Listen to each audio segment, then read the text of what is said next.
वाराणसी के भीड़भाड़ वाले लंका चौराहे पर एक छोटी सी लकड़ी की दुकान थी, जिस पर लिखा था अनु की चाय। इस दुकान को चलाती थी एक 22 वर्षीय लड़की अनु। सिर पर दुपट्टा, चेहरे पर आत्मविश्वास और हाथ में चाय की केतली। अनु की मुस्कुराहट हर ग्राहक का दिल जीत लेती थी। अनु कोई आम चाय वाली नहीं थी। उसके चाय के कप में मेहनत का स्वाद और सपनों की गर्मी थी। सुबह 5 बजे से वो चूल्हा जलाती, अदरक कूटती, दूध उबालती और फिर चाय बनाकर अपनी छोटी दुकान पर आ जाती। लोग कहते, एक लड़की चाय की दुकान चलाकर क्या कर लेगी? लेकिन अनु मुस्कुराकर कहती, जब इरादे मजबूत हों तो चाय भी मंजिल बन जाती है। अनु का जन्म एक गरीब परिवार में हुआ था। पिता एक रिक्शा चालक थे और माँ घरों में बर्तन मांजती थीं। अनु पढ़ाई में तेज थी, लेकिन 12वीं के बाद पैसों की तंगी के कारण कॉलेज की फीस नहीं भर सकी। पिता की तबीयत बिगड़ने लगी और घर चलाना मुश्किल हो गया। माँ ने कहा, बेटी, अगर तू कुछ करना चाहती है तो अब वक्त है। अनु ने फैसला किया, अब मैं चाय बेचूंगी, लेकिन इस चाय में मेहनत और इज्जत का स्वाद होगा। किसी ने ताना मारा तो किसी ने मजाक उड़ाया, लेकिन अनु अडिग रही। उसने 5,000 रुपये उधार लेकर चाय की दुकान शुरू की। पहला दिन मुश्किल था, लेकिन चाय में ऐसा स्वाद था कि अगली सुबह दुकान के बाहर लाइन लग गई। अनु की दुकान पर सिर्फ चाय नहीं मिलती थी, वहाँ पर मिलती थी इंसानियत, सुकून और मुस्कान।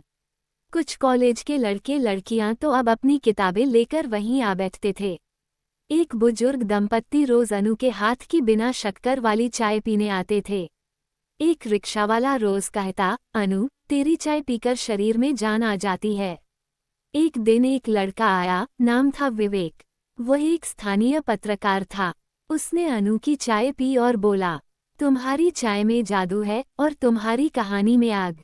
विवेक ने अनु की कहानी सोशल मीडिया पर पोस्ट कर दी, चाय वाली अनु सपनों को उबालती हुई लड़की।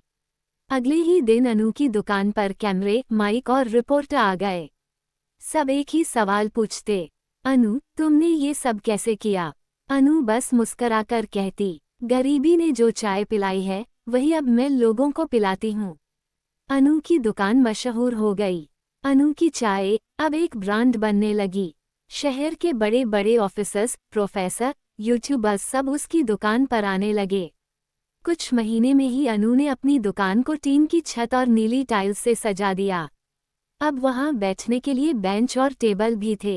एक बोर्ड पर लिखा था, यहाँ चाय मुफ्त है उन बच्चों के लिए जो पढ़ना चाहते हैं लेकिन किताबें नहीं खरीद सकते। अब अनु सिर्फ एक चाय वाली नहीं थी, वह एक प्रेरणा बन चुकी थी। उसने तय किया, अब मैं एक टी हाउस खोलूंगी, जहाँ महिलाओं को रोजगार मिलेगा और बच्चों को पढ़ने का मौका। उसने एक संगठन से लोन लिया और एक छोटी सी जगह किराए पर लेकर अनु टी हाउस की शुरुआत की। वहाँ सिर्फ चाय ही नहीं, किताबें, इंटरनेट और सीखने की जगह थी।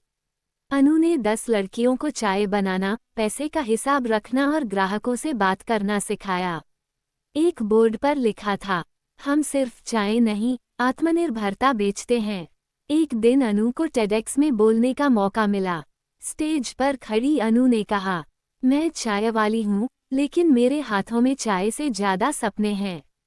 एक लड़की चाय भी बेच सकती है और इज्जत भी कमा सकती है।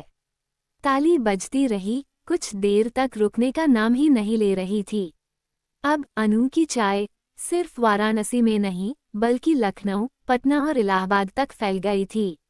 एक दिन अनु दुकान के बाहर बैठी थी, उसके पास एक छोटी लड़की आई और बोली, दीदी, मैं भी बड़ी होकर चाय बेचना चाहती हूँ, आपकी तरह। अनु ने उसके सिर पर हाथ रखा और कहा, चाय बेचना गलत नहीं, लेकिन इज्जत से बेचना सबसे बड़ी बात है। अपने सपनों को मत छोड़ना। चाय की केतली से उठती भाप में आज भी अनु के हौसले की खुशबू मिलती है। वो दुकान आज भी वही है, अनु की चाय। लेकिन अब वो सिर्फ दुकान नहीं, एक आंदोलन बन चुकी है।